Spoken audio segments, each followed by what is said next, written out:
नमस्कार स्टूडेंट्स, मैं नीरज अग्निहोत्री एक बार फिर चैप्टर जो हमारा विलयन चल रहा था उसका अगला टॉपिक लेकर, है ना। तो आज हम जिस टॉपिक के बारे में बात करने वाले हैं वो काफ़ी इम्पोर्टेंट है, तो अच्छे से समझिएगा। चलिए शुरू करते हैं। जय हिंद, वंदे मातरम। आज हम जिस टॉपिक के बारे में बात करने वाले हैं वो एक बहुत ही फेमस साइंटिस्ट हुए। उन्होंने एक जो है नियम दिया, अवाष्पशील जो विलयन होते हैं उनके विषय में, जिसमें उन्होंने बताया कि यदि कोई वाष्पशील या अवाष्पशील विलायक में घुला हुआ है तो वो जो विलयन उनसे बन रहा है उसके गुणों में क्या परिवर्तन हो सकते हैं, ये सब चीज़ें जो है उन्होंने बताई थी। तो उन्होंने क्या बताया था, क्या नहीं बताया था, चलिए देख लेते हैं हम। तो चलिए शुरू करते हैं हमारा आज का टॉपिक।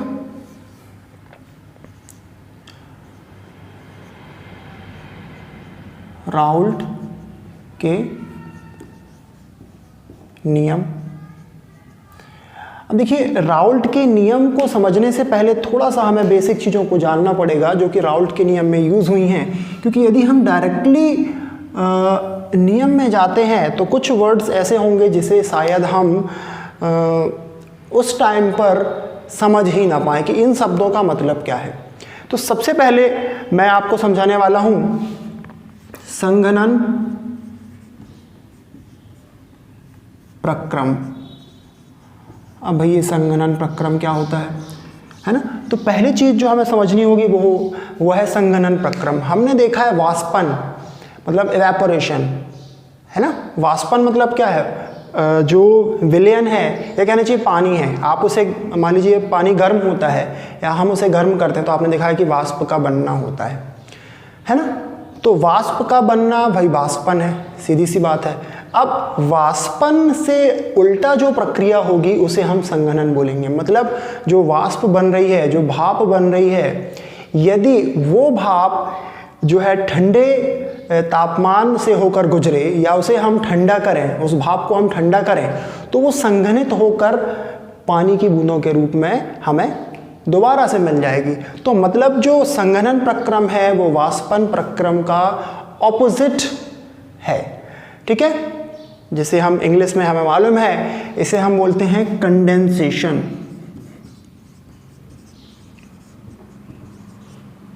हमने अच्छे से सुना हुआ है कंडेंसेशन, इवेपोरेशन, ये सब हम जानते हैं। तो ये थोड़ा सा बस समझाना था आपको बाय वर्ड्स, क्योंकि संघनन तो हमने पढ़ा है लेकिन जब इसमें प्रक्रम जुड़ जाता है तो हमें लगता है कि कुछ नया हो सकता है इसमें। तो कुछ खास नया नहीं है, जो था वही है, ठीक है।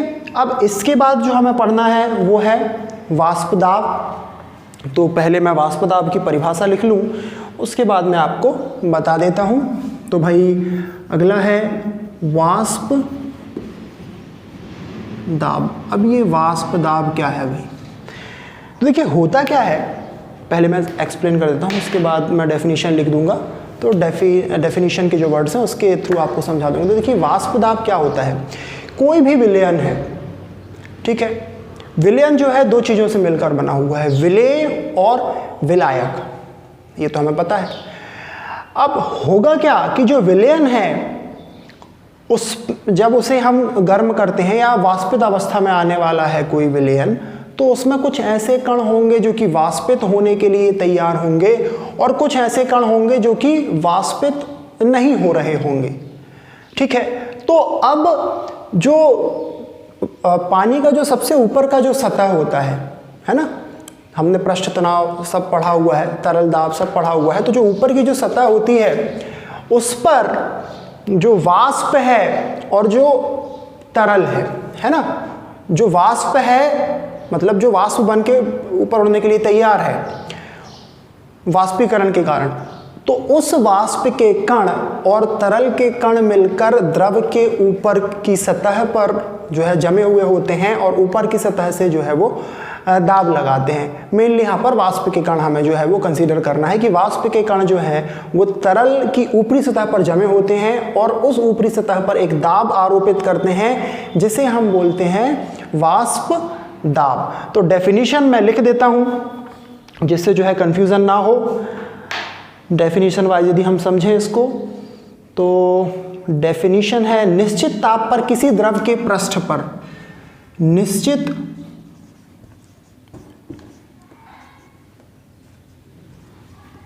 ताप पर किसी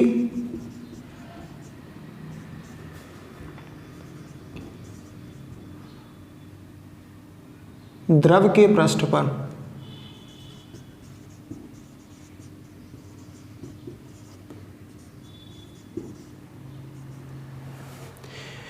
निश्चित ताप पर किसी द्रव के पृष्ठ पर द्रव के साथ साम्यावस्था में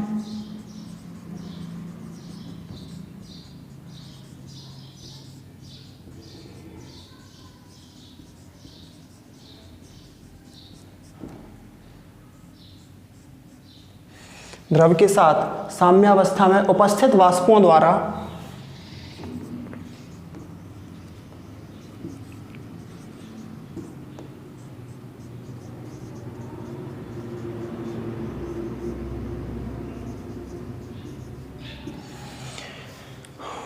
आरोपित दाब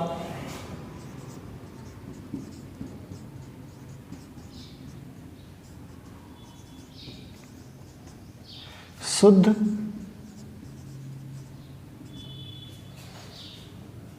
द्रव का वाष्प दाब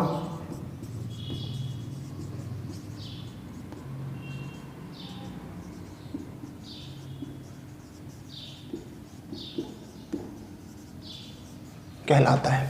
ठीक है, तो जो मैंने बोला कि वाष्प दाब क्या है, लगभग वही शब्द यहाँ पर लिखे हुए हैं कि भाई निश्चित ताप पर किसी द्रव के पृष्ठ पर, द्रव के साथ मतलब द्रव की ऊपरी सतह पर द्रव्य साम्यावस्था में है और द्रव के साथ जो है वो जो वाष्प उपस्थित है किसी ताप पर, निश्चित ताप, इन्होंने ताप की बात की है तो उसका हमें ध्यान रखना पड़ेगा, उपस्थित वाष्पों द्वारा। अब उसकी जो ऊपरी सतह है उस पर कुछ वाष्प के कण उपस्थित हैं जो कि उसकी जो ऊपरी सतह है उस पर दाब आरोपित करते हैं। तो यह जो आरोपित दाब है ये शुद्ध द्रव का वाष्प दाब कहलाता है। तो ये था वाष्प दाब जो कि हमें ध्यान रखना है। ये सब जो छोटे छोटे टर्म्स मैं आपको बता रहा हूँ, संघनन प्रक्रम, फिर उसके बाद ये वाष्प दाब जो है ये राउल्ट के नियम में काफ़ी यूज़ होने वाले हैं। अब एक और मैंने शब्द का यूज़ किया, वाष्पशील तो हमें मालूम है, ये मैं रफ कर दूं, दो शब्दों में मैं अंतर आपको बता देता हूं कि भाई मैंने दो वर्ड्स का यूज़ किया है, वाष्पशील, वो भी अंतर आप समझ लें, अवाष्पशील।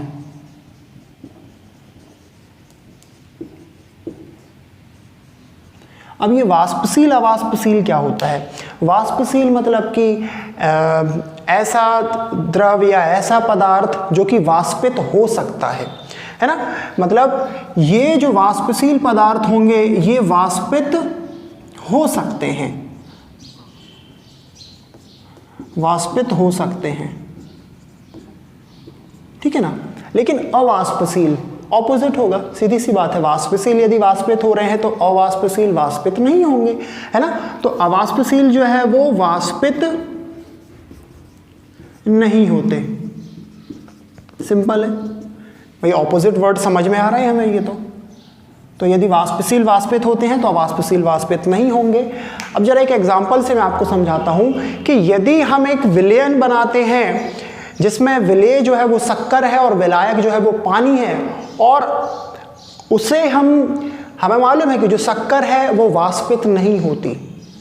शक्कर को आप किसी भी ताप पर गर्म करें, आप धूप में पड़ा रहने दीजिए शक्कर को, आप देखेंगे वो वैसी की वैसी ही बनी हुई है, वो वाष्पित नहीं होगी। जबकि जो वाटर है, जो पानी है, वो वाष्पित होता है। तो इस विलयन में अवाष्पशील क्या है? जो शक्कर है, जो विलेय हमने लिया है। और वाष्पशील क्या है? जो पानी है, जो विलेय है ना। तो यहाँ पर एक नियम निकल के आता है कि ऐसा विलयन है ना, ऐसा विलयन जिसमें हमने कोई विलेय ऐसा घोला है जो कि अवाष्पशील है, तो उस अवाष्पशील विलेय के कारण विलयन के वाष्प दाब में बहुत फर्क पड़ता है। ठीक है ना, जैसे मैंने आपको शक्कर और पानी का शरबत का जो उदाहरण लिया है, उसमें यदि हम देखें तो यदि हम पानी, जो सिंपल पानी जो है, हमने एक गिलास में पानी लिया, उसको हम वाष्पित करेंगे तो 100 डिग्री सेल्सियस के आसपास तक पहुंचते पहुंचते जो है उससे भाप बन के निकलने लगेगी, मतलब वो वाष्पित होने लगेगा। लेकिन उसके प्लेस पर यदि हम शक्कर और पानी के घोल को वाष्पित करते हैं तो काफ़ी टाइम लग सकता है, टेम्परेचर जो है हमें ज़्यादा करना पड़ सकता है, या कहना चाहिए जो वाष्प दाब है पानी पर वो काफ़ी ज़्यादा हो जाएगा, है ना, क्योंकि दाब ज़्यादा होगा तो वाष्प बनने में टाइम जो है वो बहुत ज़्यादा लगेगा। तो यहाँ पर एक नियम निकल के आता है, राउल्ट के नियम से पहले की चीज़ें पढ़ रहे हैं हम, तो यहाँ पर एक नियम निकल के आता है कि वाष्प दाब में जो कमी है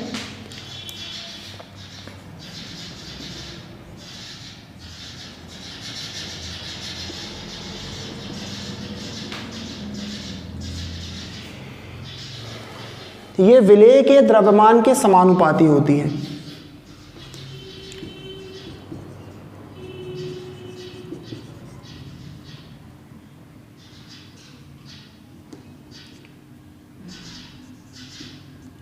ठीक है ना, वाष्प दाब में कमी ये किसके समानुपाती होती है? विलेय के द्रव्यमान के, या इसे हम ऐसा भी लिख सकते हैं कि विलयन का वाष्प दाब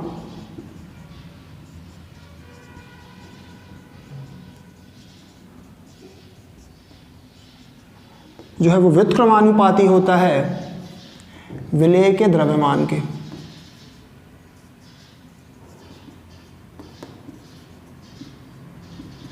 इसको हम इस तरीके से भी लिख सकते हैं, है ना, इन्होंने उस वहाँ पर कमी बता दी है और उसको समानुपाती कर दिया है विलेय के द्रव्यमान के, जबकि हम इसको लिख सकते हैं कि भाई जो विलयन का वाष्प दाब है वो विलेय के, जो उसमें विलेय मिला हुआ है उसके द्रव्यमान के व्युत्क्रमानुपाती होता है, यानी कि जब विलेय का द्रव्यमान अधिक होगा तो वाष्प दाब कम होगा, जब विलेय का द्रव्यमान बहुत कम होगा तो वाष्प दाब अधिक होगा, है ना। तो ये सिंपल सा एक जो मैंने आपको नियम बताया है जो कि वाष्प दाब के अंदर ही आता है, ये हमें ध्यान रखना है।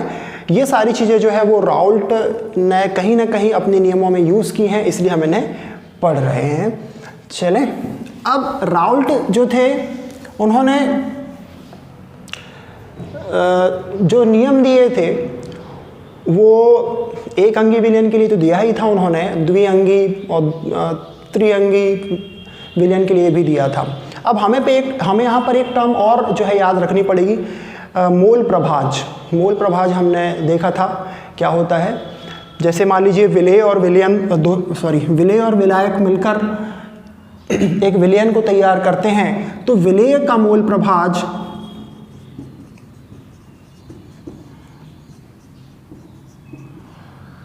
यदि विलेय को हम A मानते हैं तो यहाँ पर Na is equals to Na plus NB, ऐसा कुछ हमने लिखा था आपको पिछली क्लास, आप देख सकते हैं, जिसमें मैंने जो है विधियाँ बताई हैं सांद्रण की, उसमें ये सारी चीज़ें आपको मिल जाएंगी। बहुत ही सरल तरीके से मैंने उन्हें एक्सप्लेन किया है, तो मोल प्रभाज आप वहाँ से समझ सकते हैं।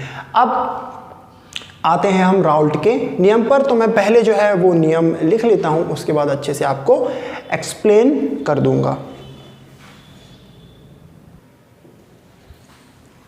तो यहाँ पर देखिए मैंने अवाष्पशील विलेय के लिए राउल्ट का नियम जो है लिख लिया है, जिसमें राउल्ट कहते हैं कि स्थिर ताप पर किसी अवाष्पशील विलेय के विलयन के ऊपर, है ना, ऐसा विलयन जिसमें हमने अवाष्पशील विलेय जो है वो मिलाया हुआ है ना, अब क्या होता है के ऊपर उपस्थित विलायक का वाष्प दाब।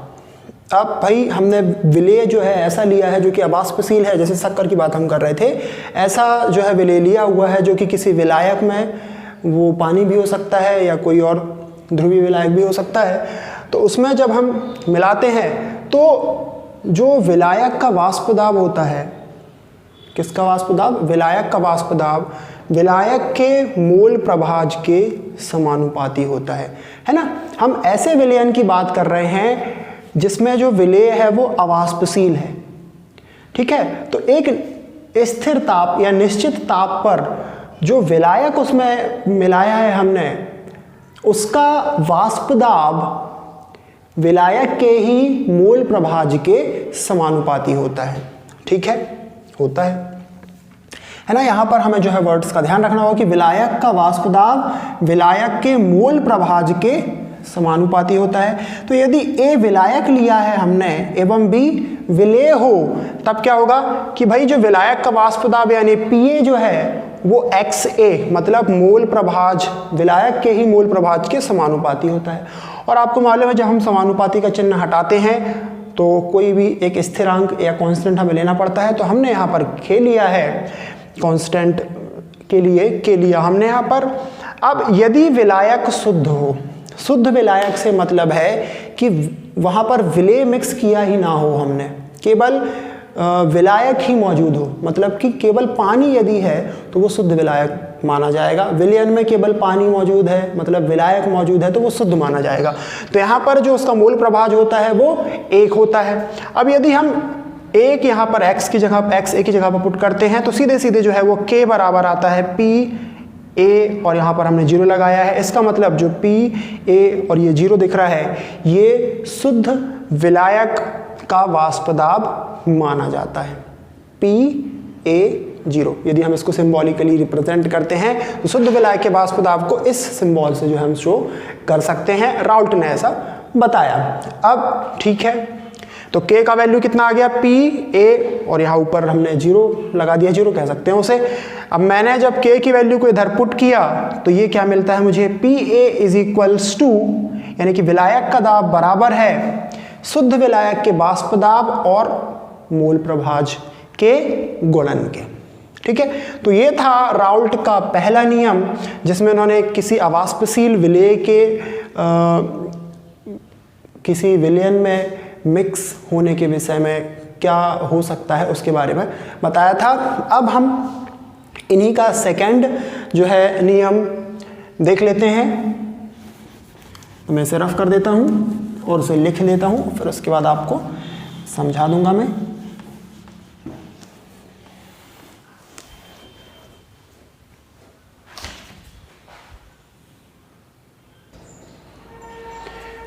अब देखिए जो दूसरा जो इन्होंने जो नियम दिया था वो ऐसे विलेय के बारे में इन्होंने दिया था जो कि वाष्पशील हो। वाष्पशील मतलब कि हमने एक ऐसा विलयन बनाया जिसमें हमने विलायक और विलेय लिया, लेकिन जो विलेय है वो भी द्रव रूप में है और विलायक जो है वो भी द्रव रूप में है और दोनों का मिश्रण बनना चाहिए, यानी दोनों जो है वो आपस में घुलना चाहिए साथ में, है ना। ऐसे द्रवों के लिए राउल्ट ने कोई नियम नहीं दिया जो कि आपस में मिक्स ना हो सके, है ना, जो आपस में विलयन ना बना सके। ऐसे जो द्रव होते हैं उनके लिए ये नियम लागू नहीं होगा, ये ध्यान रखिएगा। चलें आगे बढ़ते हैं। तो भाई देखें नियम क्या है, वाष्पशील द्रवों के विलयन में, यानी कि द्रव कैसे हैं, दोनों ही द्रव जो है वो वाष्पशील है। शब्दों की तरफ ध्यान देंगे हम। मैं निश्चित ताप पर, ताप निश्चित ही रखना है हमेशा, प्रत्येक घटक का आंशिक दाब या वाष्प दाब भी बोल सकते हैं हम, शुद्ध घटक के प्रत्येक घटक का आंशिक दाब या वाष्प दाब किसके, शुद्ध घटक के वाष्प दाब। शुद्ध घटक जो कि अभी हम शुद्ध विलायक पिछले इसमें देखा था वही चीज सेम है यहाँ पर। शुद्ध घटक के वाष्प दाब तथा विलयन में उसके मोल प्रभाज के गुणनफल के बराबर होता है। बिल्कुल पिछला नियम जो हमने देखा था बिल्कुल सेम वही है कि भाई ये वाष्प दाब है विलायक का, जो पिछला हम देख रहे थे, ये विलायक शुद्ध विलायक का वाष्प दाब है और ये विलायक का मोल प्रभाज है। अब यहाँ पर जो हमने विलेय और विलायक लिए हैं दोनों ही द्रव रूप में हैं, तो यहाँ पर क्या होगा कि दोनों के लिए ही कंडीशन बन रही है, क्योंकि दोनों ही वाष्पशील हैं, दोनों ही द्रव हैं, तो दोनों के लिए कंडीशन बन रही है कि दोनों के जो आंशिक दाब हैं, या कहना चाहिए जो वाष्प दाब है, उन्हीं के शुद्ध रूप जो होंगे, जो विलेय और विलायक हैं दोनों के जो शुद्ध रूप होंगे उन शुद्ध रूपों के वाष्प दाब और उनके मोल प्रभाज के गुणनफल के बराबर होगा। ठीक है, बिल्कुल सिंपल सा नियम है, बहुत कुछ खास इसमें है नहीं। बस इतना ध्यान रखिएगा कि यहाँ पर वो द्रव हमें नहीं लेने हैं जो कि आपस में विलयन नहीं बनाते। यहाँ पर केवल हम उन्हीं द्रवों को ले सकते हैं जो आपस में मिलकर मिश्रित होकर एक विलयन का निर्माण करते हैं। ठीक है, तो ये था राउल्ट का दूसरा नियम। अब हम आते हैं राउल्ट के तीसरे नियम पर।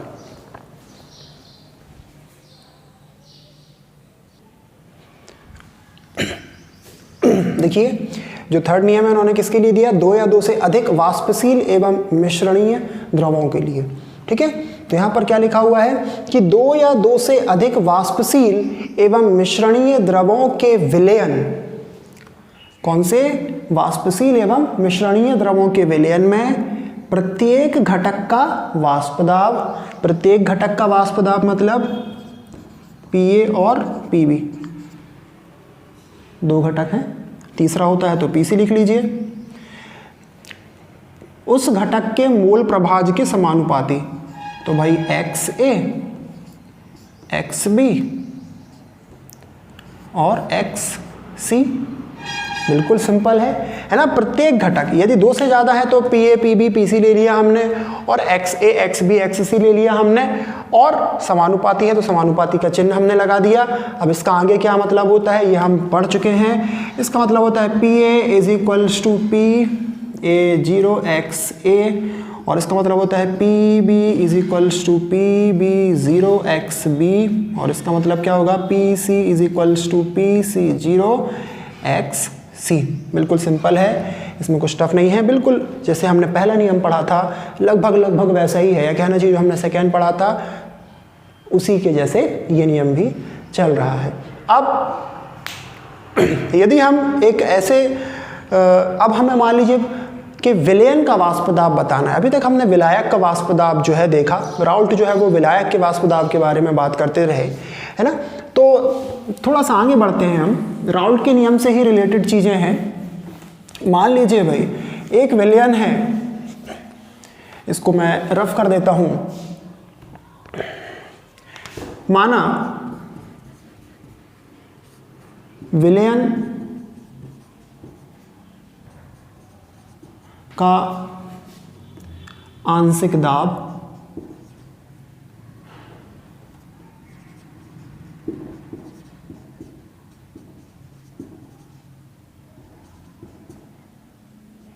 P, विलायक का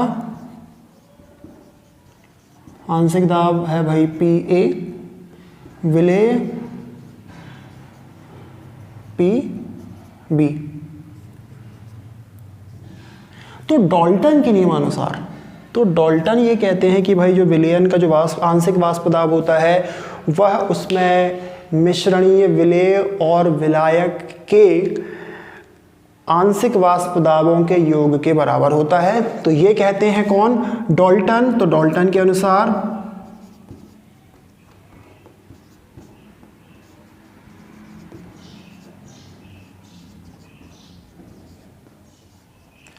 विलयन का वाष्प दाब विलायक और विलेय के वाष्प दाब के योग के बराबर होता है। बड़ा ही सिंपल सा नियम है ये। अब ये तो हमें पता चल गया कि राउल्ट के नियम क्या है और विलयन का वाष्प दाब क्या हो सकता है, जिसमें जो है वो डाल्टन का नियम भी एक जो है लागू हो रहा है। अब यहाँ पर यदि हम विलेय और विलायक के जो वाष्प दाब हैं उनके बीच में यदि एक ग्राफ बनाते हैं, है ना, या कहना चाहिए कि यदि हम मूल प्रभाज या इन सब चीज़ों के बीच में एक ग्राफ आपको दिया हुआ है वो, तो जब भी एक ग्राफ बनाया जाता है तो उस ग्राफ में कुछ चीज़ें जो है वो शो होती हैं, जो कि मैं आपको बता देता हूँ। देखिए, जो ये जो ग्राफ बना है ये विलायक के वाष्प दाब और उसके मूल प्रभाज के बीच बना हुआ ग्राफ है। तो यहाँ पर जो भी घटक एक विलयन में मिले हुए हैं, चाहे वो विलेय हो या विलायक हो, है ना, तो उन के जो शुद्ध शुद्ध जो रूप होगा उनका, चाहे विलेय हो चाहे विलायक हो, तो उनका जो शुद्ध रूप होगा, है ना, उसमें जो विलयन का वाष्प दाब होगा वो उन दोनों ही शुद्ध विलेय और विलायक के वाष्प दाबों के मध्य स्थित होगा। समझ रहे हैं मेरी बात आप? भाई विलेय का, शुद्ध विलेय का वाष्प दाब कुछ है, शुद्ध विलायक का वाष्प दाब कुछ है, और विलयन का वाष्प दाब कुछ भी हो सकता है, उन्हीं दोनों विलेय और विलायक से मिलकर बना होगा। तो यहाँ पर जो विलयन का वाष्प दाब होगा वो लगभग विलेय, शुद्ध विलेय और शुद्ध विलायक के वाष्प दाब के मध्य स्थित होता है, और यदि ऐसा होता है तो वो जो विलयन है वो आदर्श विलयन कहलाता है। तो सिंपल सा एक जो कहने का मतलब मेरा ये है कि वे विलयन जो कि राउल्ट के नियमों का पालन करते हैं वे आदर्श विलयन कहलाते हैं, और सिंपल सी बात है जो नहीं करते होंगे वो कहलाएंगे अनादर्श विलयन। तो मैं एक कोटेशन पढ़ देता हूं कि भाई वे विलयन जो राउल्ट के नियम का पालन करते हैं आदर्श विलयन कहलाते हैं। ऐसे विलयनों के वाष्प दाब के मान हमेशा शुद्ध घटकों के वाष्प दाब के मानों के मध्य स्थित होते हैं। तो सिंपल सी चीज़ थी यहाँ पर जो मैंने आपको बताई कि जो विलयन का वाष्प दाब होगा वो शुद्ध घटक जो उसमें मिले हुए हैं उनके वाष्प दाबों के मध्य स्थित होगा, और ऐसा होने पर जो विलयन हमें प्राप्त होगा वो एक आदर्श विलयन कहलाएगा। ठीक है, तो यहाँ ये सब चीज़ें हमने जो पढ़ी ये राउल्ट के नियम से रिलेटेड थी। आदर्श विलयन, अनादर्श विलयन क्या होंगे वो हम अगली वीडियो में देख लेंगे। फिलहाल एक छोटी सी चीज़ बची हुई है उसे और समझ लेते हैं।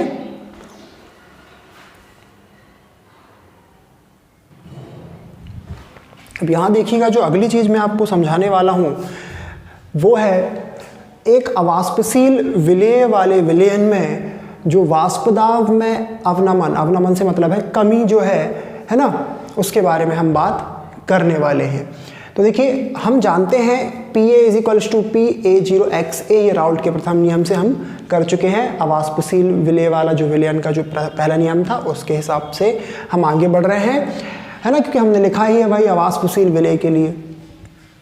अब यदि विलेय का मूल प्रभाज XB हो, है ना, विलेय का मूल प्रभाज XB है, विलायक का मूल प्रभाज XA है। अब किसी भी विलयन में जो विलेय और विलायक, कोई भी विलयन की हम बात कर लें, तो वहाँ पर जो विलेय और विलायक का जो मूल प्रभाज है उसका योग हमेशा 1 होता है।